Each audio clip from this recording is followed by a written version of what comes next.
Europe 1, Culture Média. 9h30, 11h. Jean-Pierre Foucault. Eh oui, merci d'être avec nous pour la suite de Culture Média. Nos deux indispensables du jour nous ont rejoints. Olivier Benkemoun, salut. Bonjour Jean-Pierre, bonjour à tous. Pour le cinéma, Héloïse Goua pour les séries. Salut donc à tous les deux. Bonjour Jean-Pierre, bonjour tout le monde. Et j'ai la chance de recevoir aujourd'hui un jeune premier. Oui.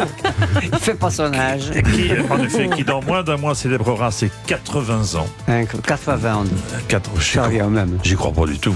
Et pour fêter cet événement, il donne rendez-vous à son public le 21 mai prochain au Grand Rex. Bonjour Dave. Bonjour Jean-Pierre. Comment ça va mon cher Dave? Mais écoutez, je peux pas me plaindre. Il y avait encore quelqu'un qui m'a dit tout à l'heure que je faisais pas mon âge, sur quoi j'ai répondu systématiquement, vous m'avez pas vu nu et je vous le déconseille vivement. D'abord, la première question, comment ça va? Parce que vous nous avez fait peur en 2022 avec votre incident. Mais moi, j'ai aucun souvenir de ça, autre des séquelles extrêmement désagréables à quelqu'un qui se considère à juste titre, je pense, comme épicurien, c'est-à-dire que j'ai ni goût ni odorat. Et ce n'est pas du tout le Covid, c'est l'hémorragie cérébrale. Et c'est extrêmement, 2 fois par jour, extrêmement désagréable. Parce que j'adore boire un bon verre de vin et manger des bonnes choses. Ouais, ça. Donc vous buvez du vin, puis c'est comme si vous buviez de la flotte, quoi. Ça. Exactement. C'est même le manque de parfum, des odeurs, parce que moi j'ai une maison dans le sud de Vaucluse et j'ai plein de lavande devant moi qui se sent pas. C'est con. Hein. Donc on peut vous trahir, on peut vous donner un verre de piquette. De piquette. Et vous dire que c'est du péché. Bordeaux, et puis ça marche. J'ai des exemples plus graves que je ne dirais pas à cette heure-ci à la radio sur le plan odorat. S'il vous plaît, merci beaucoup. Calmez-vous. Avant de parler de votre... Je l'ai connu en 1924 à Verdun. C'est exact. 1923.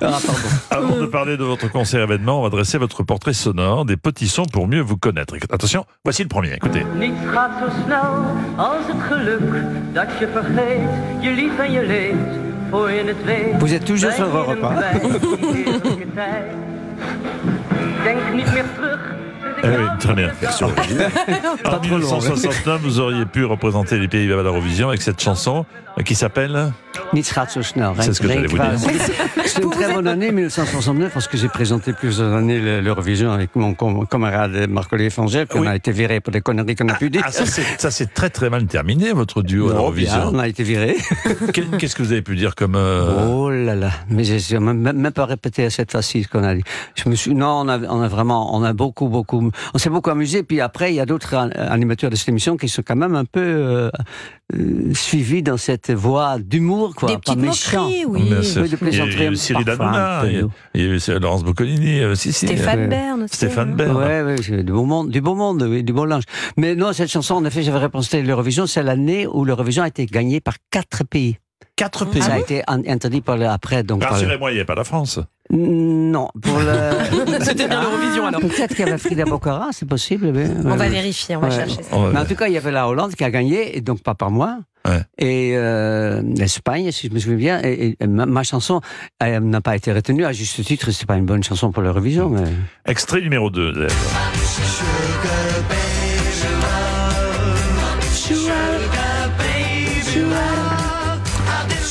1974, chantait trop beau d'adaptation de Sugar Baby Love des Rubettes.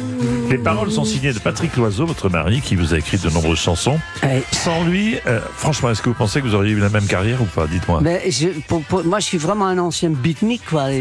Pour un beatnik, le mot carrière est un gros mot.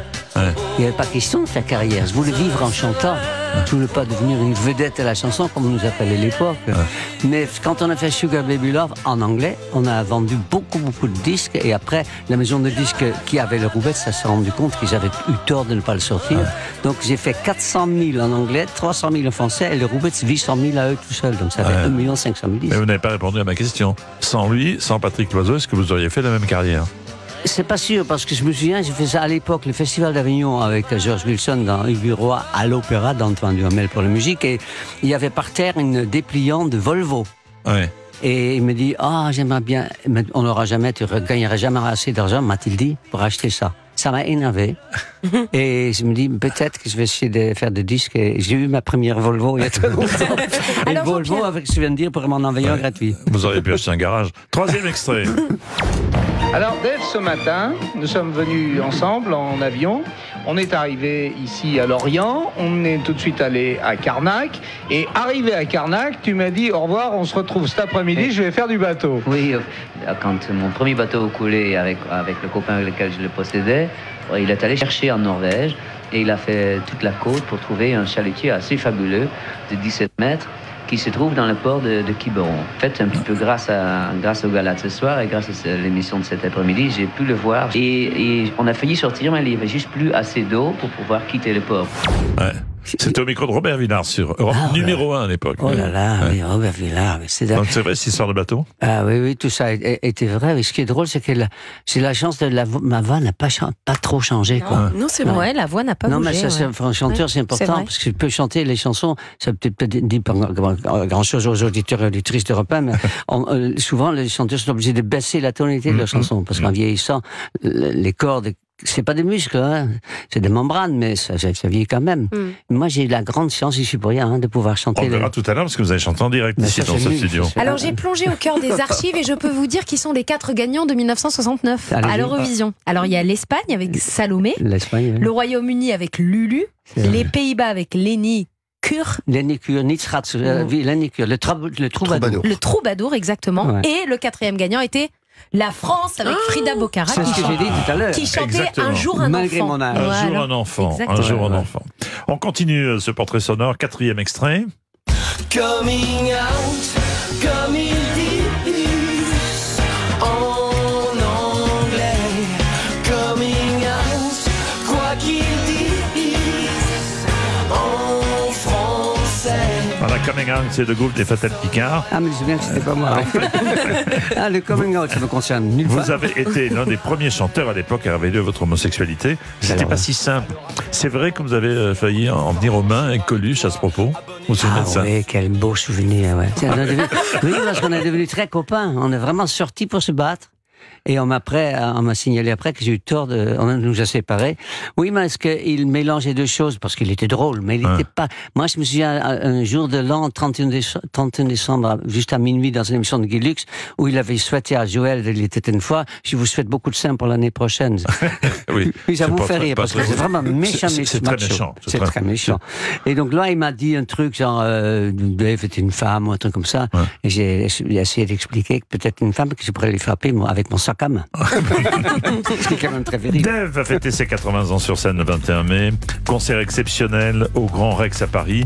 Dave qui a publié le 2 novembre dernier une autobiographie aux éditions Talent intitulée Comment ne pas être amoureux de vous. À tout de suite. Et Dave qui va chanter en direct avant 11h sur Europe 1 en live. Essayer de chanter. C'est plus grand tube. À tout de suite sur Europe 1 dans Culture Média. Culture Média. 9h30, 11h sur Europe 1.